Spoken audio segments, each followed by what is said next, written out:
As of March 2022, there have been a total of 503 aviation accidents and incidents involving all 737 aircraft, including 219 hull losses, resulting in a total of 5,717 fatalities. Now, that is something serious. Boeing introduced a revamped version of its popular 737 aircraft, and they advertised it to be bigger, with better engines, improved fuel efficiency, and upgraded seating capacity, and called it the 737 MAX. But little did the company know that this might cause a lot of trouble for its customers and the company itself, resulting in billions of dollars in losses, and the CEO had to be replaced. So keep watching till the end to learn more about what was referred to as the flying coffin and what led to such a catastrophic disaster in the history of the aviation industry. The 737 MAX was introduced to the market quickly in order to compete with Airbus A320neo. Airbus had been outselling the previous generation 737,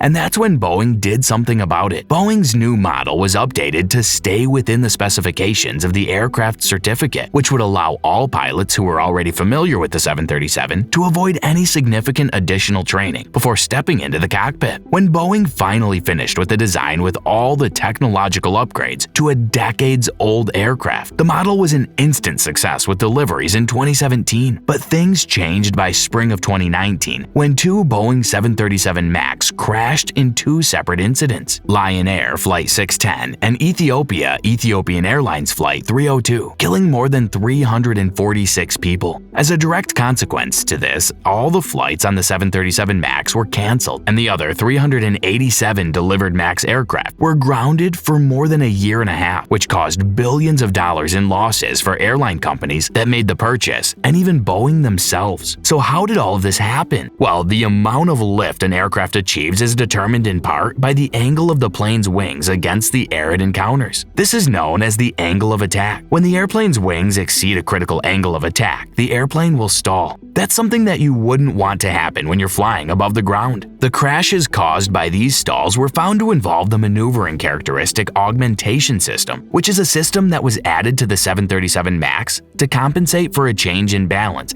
and handling of the aircraft caused by larger, lower, and more forward position engines. The 737 MAX already comes with upgraded engines, and their new positioning on the wing only made things worse as the airplane had a slight nose-up movement under certain conditions. But luckily, the augmentation system compensated for the new placement of the engines by pitching the plane down when the angle of attack sensor determined the plane was pitching a little too much. But Boeing denied all of this, stating that the maneuvering characteristic augmentation system is not an anti-stall system. Rather, it was designed to warn against the stall the system is supposed to help, while it recovers without the pilot needing to activate it. But this does rely on the angle of attack sensor data to determine whether the aircraft is nearing a stall condition. The 737 MAX has two angle of attack sensors, but the MCAS only evaluated data from one of them to determine when the plane's pitch was getting close to a stall. The new system aboard the plane lacked redundancy where it was required. The MCAS may be severely harmed if the sensor malfunctioned. Ever since the beginning of the 737 MAX crisis, Boeing's COE Dennis Muhlenberg underestimated the kind of trouble that his company was about to face, because of which it cost him his job. By 2019, with two fatal crashes and a loss of 346 lives, the costs and damage were expected to add up to $10 billion.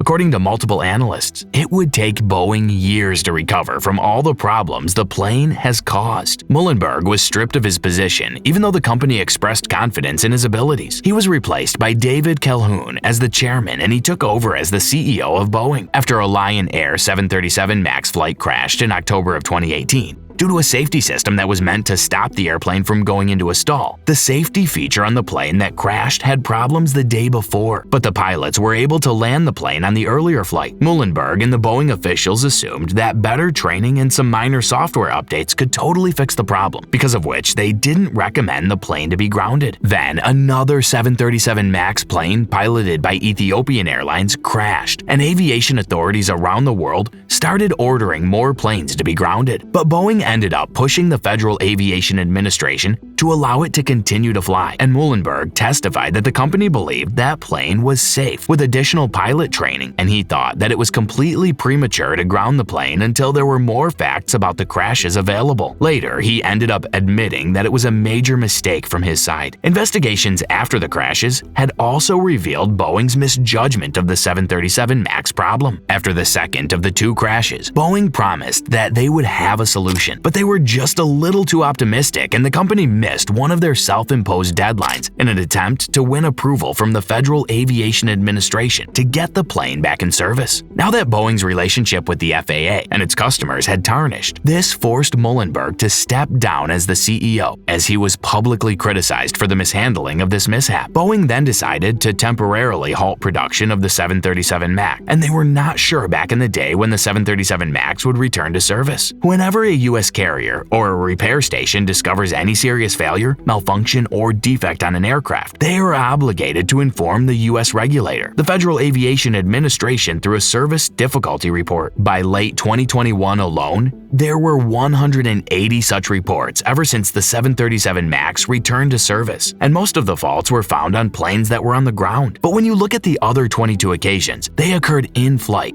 and 4 of those pilots declared emergencies, and that's a serious concern. If you think this is a huge problem just in the US, well, the problem with the US fleet is somewhat relatively smaller when compared to fewer than 160 aircrafts delivered as of October 2021. Some of them were grounded for several weeks early in the year after the discovery of electrical issues. Service difficulty reports are also made public by Canadian regulator Transport Canada. Its database alone shows that the Canadian fleet of 56 737 MAX aircrafts has generated 19 reports, with 5 of them already reporting in-flight incidents. As a result, the 737 MAX remained under intense scrutiny, and the plane was grounded for 20 months, from March 2019 after being involved in 2 major accidents, which resulted in the death of 346 people. The flight control software had to be modified to remove several serious flaws, which resulted in both the crashes. Engineers also noticed several faults with the engines, hydraulics, flight control systems, and wiring. The horizontal stabilizer in particular is important for keeping the aircraft stable for a controlled flight. It can be adjusted manually by using a wheel by the pilot's knee, but under certain conditions, let's say if the aircraft is going a little too fast,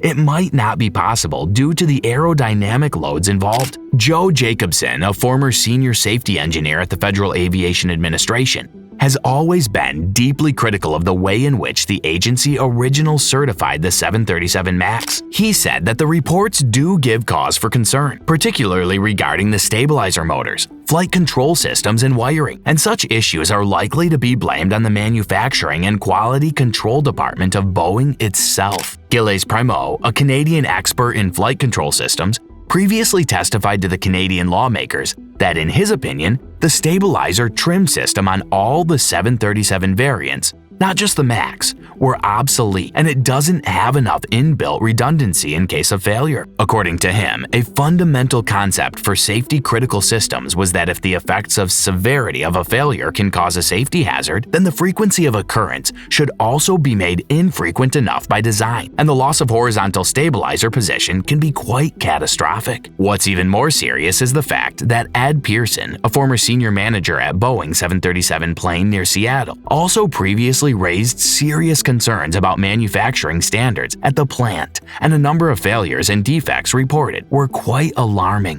When Boeing was asked to respond to specific questions, they released a statement that did not address any of these issues.